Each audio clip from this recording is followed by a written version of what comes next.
Have you ever felt that there is more to you than meets the eye?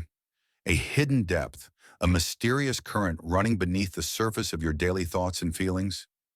We navigate our lives with the belief that we are in control, that our conscious mind, the voice we hear in our head, is the captain of our ship. But the great Swiss psychiatrist Carl Jung proposed a much more profound and startling idea. He suggested that our conscious mind is merely the tip of a colossal iceberg. What we see and know of ourselves is perhaps only 10% of who we truly are. The other 90%, the vast, powerful, and ancient part of our psyche, lies submerged in the dark, silent waters of the unconscious. This is Jung's great map of the mind, a model that revolutionizes how we see ourselves.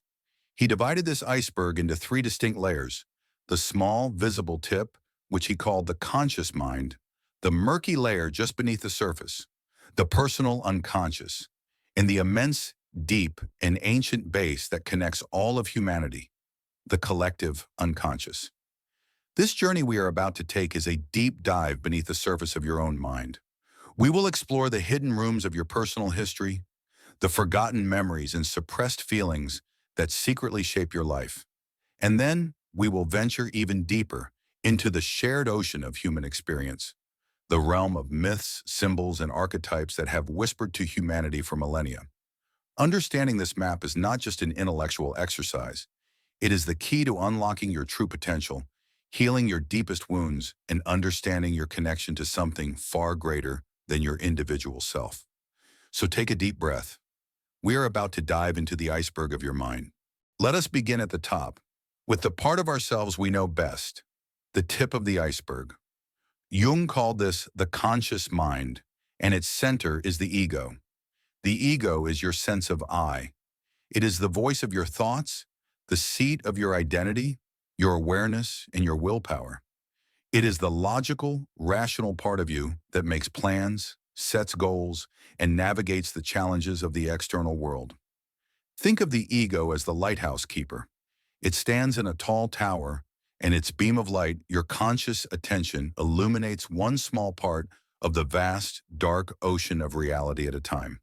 It organizes your perceptions, provides a sense of continuity and identity, and acts as the gatekeeper, deciding which thoughts, feelings, and memories are allowed into your awareness. Without a strong and healthy ego, we would be lost, overwhelmed by the chaos of raw experience. It is an absolutely essential tool for survival and functioning in society. We spend the first part of our lives building it, strengthening it, shaping it into a successful persona. However, the great danger Jung identified is when we mistake this small, illuminated circle for the entire ocean. It is when the ego becomes arrogant, when the lighthouse keeper believes his small beam of light is the sun. This is the illusion most of us live in. We believe we are only our conscious thoughts, our achievements, our personality. We identify completely with this tiny, visible tip of the iceberg, forgetting the immense power and mystery that lies just beneath the surface. The ego, in its proper role, should be a servant to the whole personality, a courageous explorer of the inner world. But when it becomes a tyrant, it cuts us off from the wisdom, creativity, and healing power of our own depths. The first step on the journey to wholeness is a humbling one. It is to accept that I am not the master of my own house. I am merely the one living in the most well-lit room. As we take our first dive beneath the sunlit surface of the conscious mind, we enter a realm that is both familiar and mysterious. This is the second layer of the iceberg, the personal unconscious. If the conscious mind is the living room of your psyche, the personal unconscious is the basement or the attic. It is the storage space for everything you have ever experienced in your unique life, but have since forgotten or repressed. It contains the memories of your childhood that are no longer in your immediate awareness. It holds the feelings you deemed unacceptable and pushed away, the anger, the sadness, the jealousy. It is filled with the skills you once learned but no longer use, the names you have forgotten, the faces that have faded from memory. Everything in this layer was once conscious. It is your personal history, the unique archive of your life's journey. It is not an evil or scary place. It is simply the repository of all that the conscious ego cannot hold at once. Think of all the experiences you had just yesterday. you can likely only recall a handful of them. Where did the rest go? They sank just below the surface, into your personal unconscious. Jung believed that we can, with effort, bring some of these contents back to the surface. Through therapy, dream analysis, or quiet reflection, we can find the key to these forgotten rooms, uncover these lost memories, and understand how they still influence us. A forgotten childhood embarrassment might be the secret source of your social anxiety today. A repressed anger towards a parent might be the reason you have trouble with authority figures. The personal unconscious is where the echoes of our past still whisper, and these whispers have a profound effect on our present behavior, our moods, and our choices, often without our awareness. Understanding this layer is the work of personal archaeology. It is about excavating your own history, not to be trapped by it, but to finally be freed from its unseen chains. Within the personal unconscious, there are not just passive, forgotten memories. There are active, energetic clusters of emotion and thought. Jung had a specific name for these: complexes. A complex is an emotionally charged knot of memories, feelings, and ideas, usually organized around an archetypal theme. You might have a power complex, a victim complex, or the two most famous, the father complex and the mother complex. Think of a complex as a ghost in your psychological machine. It is a splinter personality, a little ego that lives in the unconscious. Most of the time it lies dormant, but when an experience in the real world touches upon it, it gets activated. And when a complex is activated, it can hijack the conscious ego. It takes over. Suddenly, you are no longer in control. You overreact. You say things you don't mean. You are flooded with an emotion that is disproportionate to the situation. For example, a person with a father complex stemming from a critical, authoritarian father might react with intense, irrational anger or submission whenever a boss gives them simple feedback. It is not the adult self reacting to the boss. It is the wounded child reacting to the ghost of the father. The complex has taken the driver's seat. Jung famously said, "Everyone knows that complexes exist, but everyone thinks they are the only one who doesn't have them." We all have complexes. They are the sore spots of our psyche, the unavoidable result of our personal history and emotional wounds. The danger is not in having them, but in being unaware of them. When we are unconscious of our complexes, they rule us. We think we are making free choices, but we are often just a puppet whose strings are being pulled by these hidden emotional knots. The work of self-knowledge is to identify these complexes, to notice our triggers, to ask ourselves, why did I react so strongly to that? By shining the light of conscious awareness on these complexes, we don't destroy them, but we reduce their power. We can unhook their strings and reclaim the captain's seat of our own mind. If the journey into the personal unconscious was like exploring the basement of your own house, the next dive is infinitely more profound. We are now going deeper than your personal memories, deeper than your unique life story. We are entering the vast, silent, and awe-inspiring base of the iceberg. This is Jung's most groundbreaking and controversial concept, the collective unconscious. The collective unconscious is not personal, it is universal. It is a deeper psychic layer that we inherit, just as we inherit our physical DNA. It is the psychic bedrock of all humanity, a shared reservoir of all the experiences, memories, and symbols of our ancestors, stretching back to the dawn of time. Jung believed that this is why myths, legends, fairy tales, and religious symbols from completely separate cultures all over the world share such strikingly similar themes and characters. Why does the hero's journey appear in ancient Sumeria and modern Hollywood? Why do so many cultures have a great mother goddess, a wise old man figure, or a trickster god? Jung's answer was that these are not cultural inventions. They are emergences from the collective unconscious. They are expressions of innate, universal patterns that exist within the psyche of every human being. This is a radical idea. It means that within your own mind, you carry the psychic echo of every human who has ever lived. You are connected to an ancient, invisible internet of the soul. The collective unconscious does not speak in the language of logic. It speaks in the language of symbols, myths, and dreams.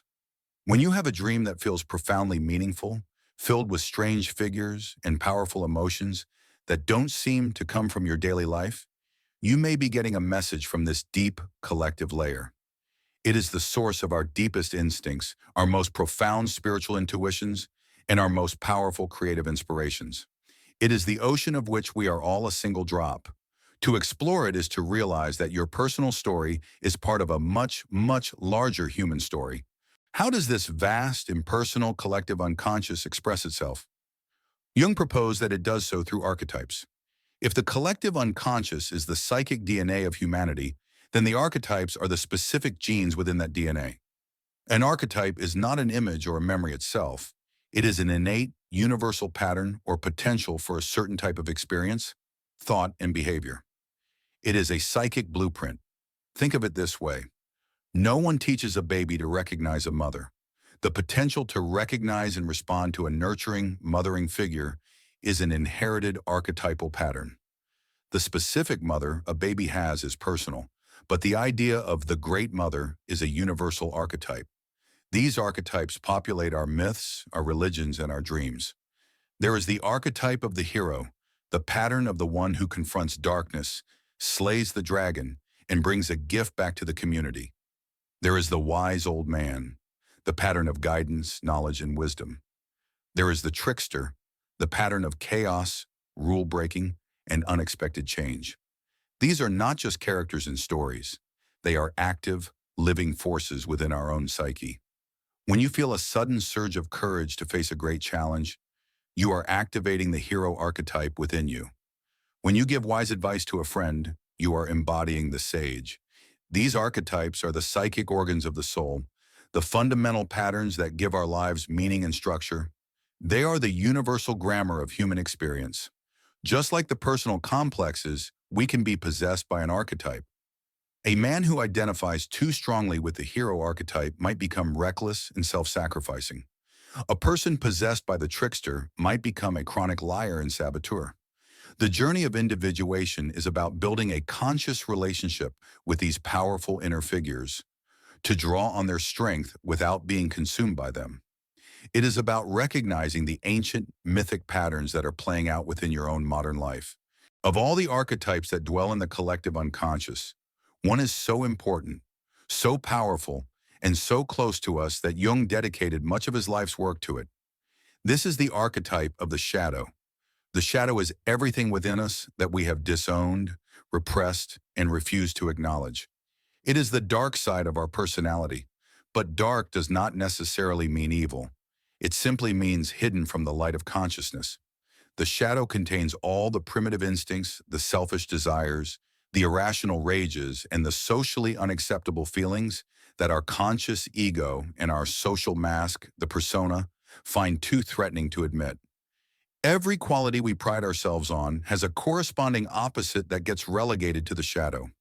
If you pride yourself on being kind, your shadow contains your potential for cruelty. If you see yourself as strong, your shadow holds your vulnerability and weakness. The brighter the light of your conscious personality, the darker the shadow it casts. We spend most of our lives running from our shadow. We deny it exists. And the primary way we deal with it is through projection. We don't see the darkness in ourselves. We see it everywhere in others. The people who irritate you the most, the qualities you judge most harshly in others. This is often a direct reflection of your own unacknowledged shadow. You are seeing your own disowned darkness mirrored back at you. Jung's message was radical. You cannot become whole until you confront your shadow. This work, called shadow integration, is not about destroying this dark side.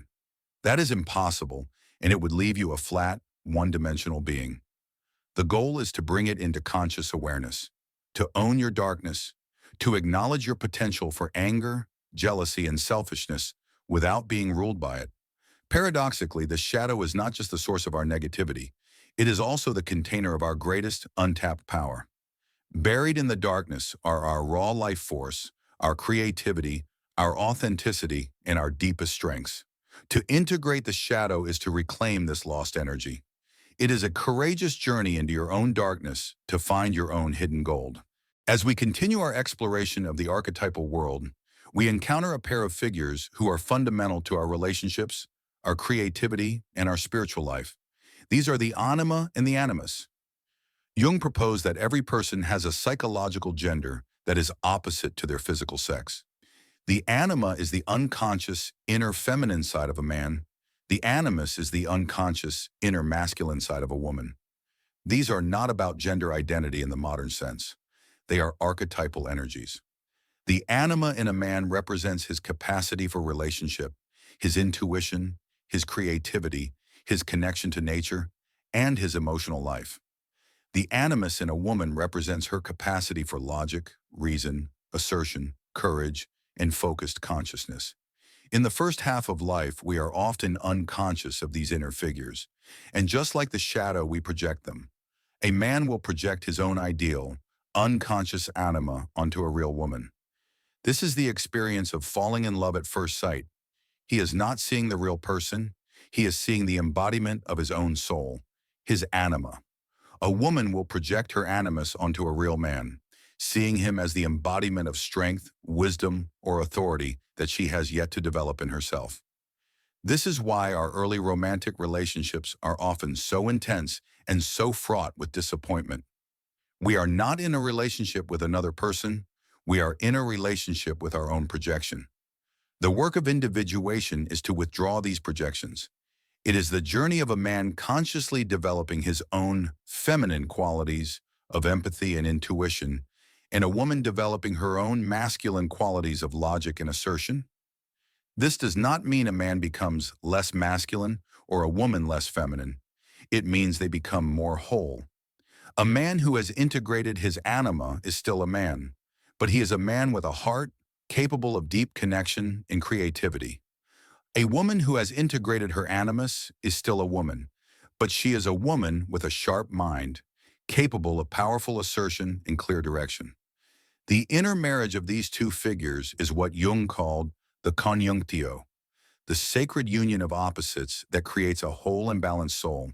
We have journeyed from the conscious ego down through the personal unconscious and into the vast, shared ocean of the collective unconscious with its powerful archetypes. So, what is the destination of this profound inner journey? What is the organizing principle behind this entire map? Jung called it the self. If the ego is the center of our conscious mind, the self is the center of our entire psyche, both conscious and unconscious. It is the archetype of wholeness, of unity, of integration. It is the entire iceberg. The self is the wise, ordering intelligence within you that is always striving to bring you into balance and completeness. It is the voice that calls you to your individuation journey, the dreams that guide you, the synchronicities that give you clues, the inner urge to become more than you currently are. That is the whisper of the self. In most people, the ego believes it is in charge. It runs the show, chasing its own desires for success, power, and recognition. But in a truly individuated person, a profound shift occurs. The ego undergoes a voluntary dethronement. It realizes that it is not the center of the universe. It is not the sun. It is merely one planet, the Earth, that revolves around the much greater sun of the self. The ego's new and proper role is to become a conscious and willing servant to the wisdom of the self.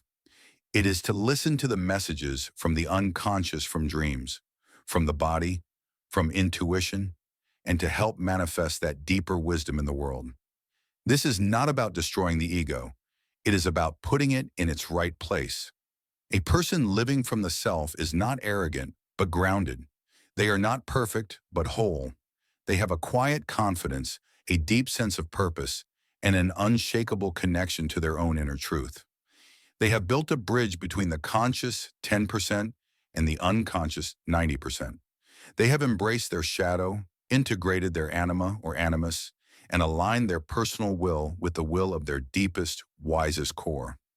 This is the ultimate goal of the Jungian path, to live not from the small, fearful island of the ego, but from the vast, interconnected continent of the self.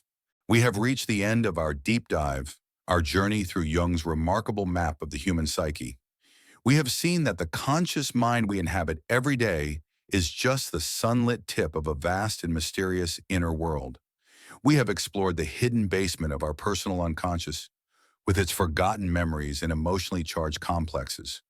And we have ventured into the ancient, oceanic depths of the collective unconscious, the shared inheritance of all humanity, filled with the powerful, mythic blueprints of the archetypes.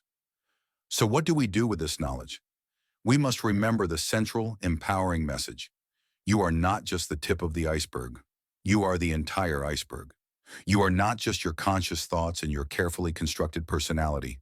You are also your hidden history, your disowned shadow, your creative inner soul image, and your connection to the timeless wisdom of the human species.